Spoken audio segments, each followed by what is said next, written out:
வந்துடுவாங்க. தங்கச்சி மூணே சரி. தங்கச்சி மூணே சரி. ஆமா ஏன் நாய் இல்ல நான் தான் நாய். அண்ணா நீங்களா எப்படா வந்தீங்க? எப்படினா ஐயா அமைதியா இருங்க. அவங்க எடுக்கற லூஸ். அண்ணா என்னென்ன சாப்பிடுறீங்க? என் வீட்ல வருவானே நானும் வரதே இருப்பேன். அண்ணா என்னென்ன சாப்பிடுறீங்க? அண்ணா என்னென்ன சாப்பிடுறீங்க? சாப்பிடுறது இருக்கட்டா நீ அப்படி இப்படி நினைஞ்சு கொண்டே இருக்க. ஐயோ சேரைக்குள்ள ஒரு கால் வந்து பூந்துருச்சுடா. பாத்து வேற ஏற வருமான இடத்துல போடு. போடா இதுண்ணா.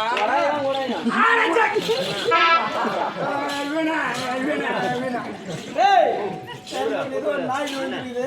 நாய் எந்த நாய் பாத்து. ஐயோ ரவியாரே மச்சான் வாங்க மச்சான் வாங்க. எப்போ வந்தீங்க? நீ எப்போ திறந்த வீட்ல ஒரு நாய் நோஞ்சின்னு சொன்னியா அப்பவே வந்துட்டேன். திறந்த வீட்டுல நாய் நோஞ்சிக்குதுன்னு சொன்னியா அப்பவே வந்துட்டேன். அது உங்களை அல்ல, அது வேறு ஒருவர். அது சொருமுச்சி நாயா, அது வெடிப்புச்ச நாய். அது எனக்கு தேடி வந்த நோக்கம் அண்ணா. அன்று உங்கள் நாட்டில் பேர்வதி பாகத்தை வாங்கி வந்தால் என் தங்கைக்கு உங்களுக்கு திருமணம் செய்து வைக்கிறேன் என்று கூறினார் அல்லவா? இப்போது இந்த நாட்டு மன்னராகவே ஆகிவிட்டேன். அதனால் வருகின்ற வெள்ளிக்கிழமை உங்களுக்கும் என் தங்கைக்கு திருமணம் செய்து வைக்கலாம் என்று வந்தேன். அப்படியா? மிக்க மகிழ்ச்சி. என்ன வெள்ளிக்கிழமை சென்று தயாராகிற மாமா காலையில் வந்துட்டு போயிட்டு வரேன். வர வெள்ளிக்கிழமை திருமணம் பண்ணி வைக்கிறேன்னு அது கல்யாணம் சொல்லுறா. அதனால தான் எங்க பிடிக்கும் நாய் மாதிரி இருந்தா பத்து முச்சிடும் பார்த்தேன். கல்யாணம்னா எல்லாருக்கும் ஆசை, எனக்கு தான் ஆசை. யாராவது கல்யாணம் பண்ணி வச்சா கூட ஆசைறாரு. இந்த வாரம் இவன் பேத்திக்கே கல்யாணம், இவருக்கு இப்ப கல்யாணம். பேத்திக்கு அடுத்த வாரம் நான் கல்யாணம் பண்ணிக்கலாம்.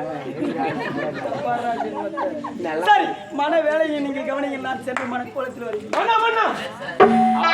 திருமணம் வர வெள்ளிக்கிழமை தான் பறக்கிற மாதிரி தாத்தாட்டம். மன்னா இந்த திருமணம் நடக்க வேண்டும் என்றால் இந்த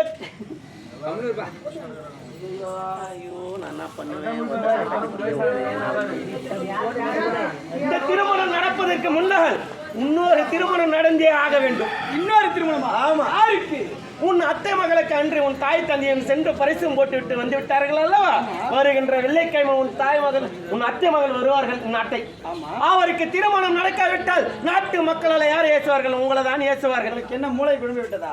என்னுடைய அண்ணன் தான் நாட்டிலேயே இல்லையே, பிறகு எப்படி இந்த திருமணம் நடக்கும்? உன் அண்ணன் இல்லாவிட்டால் என்ன நீ திருமணம் செய்து கொள்ளாம யாரு? உங்களுக்கு என்ன புத்தி வேதனை விட்டதா? சுமித்ரா யார்?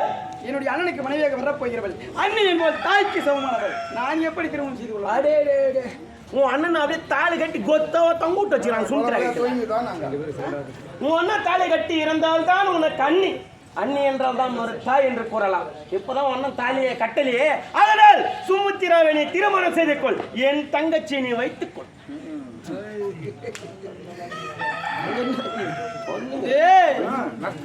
முஞ்சி போச்சுக்காரியா? நடக்குமாடா? நடக்கும். ஒரு மாங்கனியில் நினைத்தேன், ஒரே கல்லிலே இரண்டு மாங்கனிகள் கசக்குமா என்ன? இப்பொழுதே செல்கின்றேன். சுமித்ராவை எடுத்து தாலி கட்டி மனைவியை அப்படி இரண்டு கல்யாணம் அப்படியே பட்டாம்பூச்சிவே பண்ணுங்க. ஒண்ணுமே தெரியல அண்ணா. இந்த திருமணம் நடக்க வேண்டும் என்றால் பாதாள சிறையில் இருக்கின்றார்கள் உன் தாய் தந்தை இருவரும் வந்து மங்கல்யம் எடுத்து கொடுத்தாதான் இந்த திருமணமே நடக்க வேண்டும். அப்படி என்றால் இந்த திருமணம் ஒருபோதும் நடக்கவே நடக்காது. இதற்கு என்னுடைய தாய் தந்தை சம்மதிக்கவே மாட்டார். எனக்கு தான் நடிக்கவே தெரியும். சரி எப்படியாவது பேசி அழைத்து மன வேலையை கவனி. அப்படியாக ஒரு கல்லை இருந்தானா இரண்டு மாங்கனிகள் இருந்தது என்று அவன் கூறிட்டு